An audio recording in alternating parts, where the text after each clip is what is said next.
Hello fans of all ages, Ryan Warwick back here with you. Opening day is just 1 week away. Finally, can't wait. The New York Yankees have a couple of questions regarding who's going to be on their bench to start the year, what they're going to do with Jay Bruce and Mike Tauchman, so on and so forth. But I'm starting to think that one of their questions has to do with the catcher position. Now, I've been a Gary Sanchez defender for, I couldn't even tell you how long, but the fact that he is batting .216 this spring, and that is only because he got 2 hits yesterday. Prior to that, he was 1 for his last 21. And we all know what Gary Sanchez did or didn't do last year, and that was pretty much hit the ball. Now, Gary Sanchez has been under the watchful eye of just about every Yankee fan on earth for most of the last 3 years, probably. And like I said, I've been a defender of Gary Sanchez, and here's why. Over the last 3 years, and reminder, 2018 was when Gary Sanchez's batting average really started to dip. He hit 186 that year, and that was where Yankee fans really started to turn on this guy, despite a magical rookie season, despite a magical 2017 season. His batting average in the last 3 years is 200. Now, out of all catchers who have played in at least 200 games since the beginning of the 2018 season, that's third to last. But on the flip side, he's hit the most home runs out of any catcher in that time span. And in the last 3 years, his slugging percentage is 6th among catchers, and his OPS is 9th among catchers. So take batting average away from it, and on-base percentage, he's obviously low in that category too. I think it's 296 in the last 3 years, which is not good. But take away those two, and his power is obviously there. From a power standpoint, it could be a lot worse than Gary Sanchez. And I'm never the one to harp on Gary Sanchez's defense too much, because I honestly think that it's a little overrated to attack him. Just because, I mean, you look at Jorge Posada, a guy who led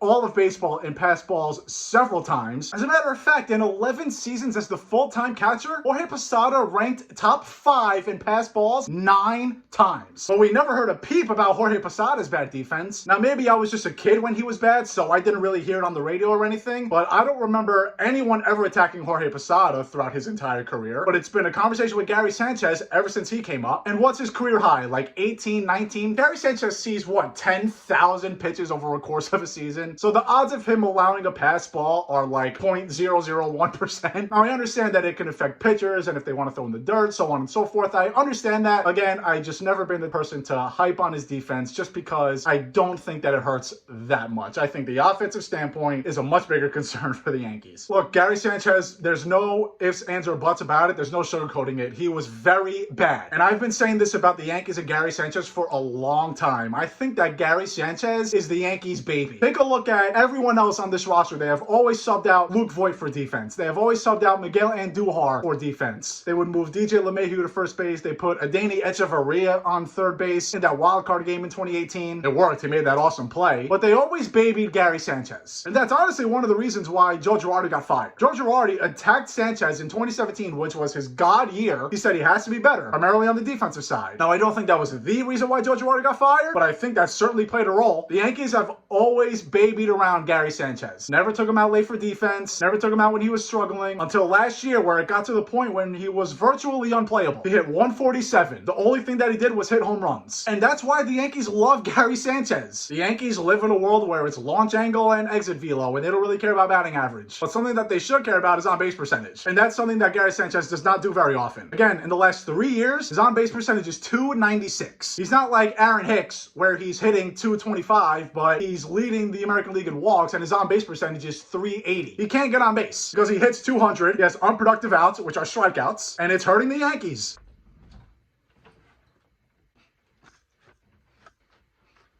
Now, the Yankees have wised up a little bit. They've been dropping him down to 7th or 8th in the order. And you look at his spring training, he started off hot. He had 3 home runs in his first 5 games. And then after that, he went 1 for 21. And again, he's only hitting above 200 this spring because he had 2 hits yesterday. Now, I think if Gary Sanchez gives you 2019 Gary Sanchez, where he had 34 home runs in 106 games, then I think that's ideal. I think that's perfect, honestly. Yes, you want Gary Sanchez to be a little bit better behind the plate. But 34 home runs in 106 games, calculate that to 162 games. That's over 50 home runs. His power is unbelievable. 2019, he had the second most home runs among catchers. Kyle Schwarber hit 38, but he also did that in 155 games. Sanchez played 49 less games than him. Now, he only hit .232 that year, which was the 6th worst among catchers, but he had a .525 slugger percentage that year. That was 3rd among catchers, and his OPS was 4th among catchers. Now, you're going to hear every Yankee fan all of a sudden say, if he hit 150 and played phenomenal defense, I wouldn't care, which is a lot of crap, because even in 2017, when when his defense was somewhat okay, and even in 2018, where his defense actually got a little bit better, everyone was ripping on him. But realistically, if Gary Sanchez can replicate his 2019 season, I think every Yankee fan signs up for that. But the problem at this point is that Gary Sanchez's flaws in his game, everyone knows what they are. He can't catch up to the high fastball. He's swinging the pitches in the dirt. He's not a good contact hitter. Everyone knows where Gary Sanchez is going to fail. And I think that's a big issue for the Yankees. Every pitcher in the big leagues knows how to pitch to Gary Sanchez, especially after watching the last 3 seasons. 2016 and 2017, no one had him figured out. He was probably the best catcher in all of baseball. And his 2016 and 2017 numbers are the reason why his career numbers are so good. He has the second best slugging percentage among all catchers with over 1,000 plate appearances, behind only Mike Piazza. But again, those numbers are carried from 2016 and 2017. Again, his numbers the last 3 years in terms of the power standpoint are pretty good. But I think when you look at what Kyle Higashioka did last year, he was better offensively, he was much better defensively, and he got the call when it came to October. Gary Sanchez got benched, and I was very surprised to see that because, like I mentioned before, I think Gary Sanchez is the Yankees' baby. I think if you say a bad word about Gary Sanchez, then the Yankees will attack you. I remember when Brian Cashman started ripping Gary Sanchez about that interview that he had with Marlon Rivera at ESPN. I was shocked to hear that. But it got to the point where Gary Sanchez was unplayable. He was an automatic out. And to be honest, this spring, not much has changed. This spring, he's walked just twice. He has a .276 on-base percentage, and he has 15 strikeouts in 40 plate appearances. That's almost half of the times he is up at the plate, he's striking out. And going back to Kyle Higashioka, we saw Garrett Cole's numbers. Garrett Cole was a much better pitcher with Kyle Higashioka behind the plate than Gary Sanchez. What was it, 5 or 6 starts with Higgy behind the plate? Cole's ERA was sub 2, but with Sanchez behind the plate, it was well over 3.7. You gotta make your ace happy. Now, Aaron Boone has already said that Gary Sanchez is going to get the start behind the plate, but I think this is the first time in Gary Sanchez's career where he is on a very short leash. And like I said, you gotta make your ace happy. If Garrett Cole goes up to the Yankees and says, I can't pitch to Gary Sanchez, you're going to make your ace happy. You are paying this guy $36 million a year for 8 more seasons. You're gonna give him what he wants. And if you see that Garrett Cole's numbers are much better with Kyle Higashioka behind the plate than Gary Sanchez, why wouldn't you do that? Now, the problem is that might spread to the rest of your pitchers. And Gary Sanchez is a power threat. Anytime he's up at the plate, it shouldn't surprise you that he's about to hit a ball 450 feet. As bad as his batting average is, as bad as his on-base percentage is, he is still one of the best power hitters in the game, as crazy as that might sound. But if Kyle Higashioka is playing better defense, which he will because he's very good defensively, and Kyle Higashioka is getting on base over 30% of the time, if he's hitting the ball, if he's not making unproductive outs like Gary Sanchez does, then the Yankees are going to have to make a call. Now, the worst thing that can happen to the Yankees is they get rid of Gary Sanchez and he finds himself from a couple of years ago and he goes off. But if Gary Sanchez continues to be an automatic out for this team, if his on-base percentage stays at .276 this year, if he is striking out in 40% of his plate appearances, and all you can rely on him to do is hit a home run, the Yankees have some serious thinking to do. I'm not saying bench Gary Sanchez, not yet. But what I am saying is listen to your pitchers, especially Garrett Cole, and keep the tight leash on them. Because I really think that the Yankees are going to go as far as the catcher position goes. You know what you're going to get from Aaron Judge and Giancarlo Stanton and DJ LeMahieu and Gleyber Torres and Luke Voigt. You know what you're going to get from those guys. We don't know what we're going to get from Gary Sanchez. He's been the worst catcher in baseball. He's been the best catcher in baseball. If Gary Sanchez is an automatic out every single day, they really need to think about what they're doing. And I know that they trusted this guy. He was the promo. In the 2017 season before Aaron Judge came along, it was the Gary Sanchez bobbleheads. His name was the one that got the loudest ovation at the stadium. And that stinks. But the Yankees are in no position to wait and see about Gary Sanchez anymore. Yes, he's young, but he's been in the league for 5 years now. It's not time for Gary Sanchez to figure himself out. He's been in the MLB for 5 years. He's not a project anymore. He's been named to 2 All-Stars. He wasn't a project then. Now all of a sudden he's a project. I'm not buying that. And I don't think the Yankees are forcing that down our throats by any means. But all I'm saying is that Gary Sanchez needs to figure it out very quickly. And if he is struggling in the month of April, I think Kyle Higashioka has to be the full-time catcher because the Yankees cannot afford that. We see the numbers, both offensively from both Sanchez and Higashioka, and we see the pitchers' numbers. We saw Garrett Cole's numbers with both of them behind the plate. It's very telling. And if that continues in the beginning of this season, where the Yankees are one of the favorites to win the World Series, they are the favorites to win the American League East, they can't be taking risks anymore. Time the Yankees get serious. Because if they don't make it to the World Series, the season is a failure. They need to figure it out. And Gary Sanchez needs to figure it out. Appreciate you all watching. It is not goodbye. It is see you later. So long and take care, everybody.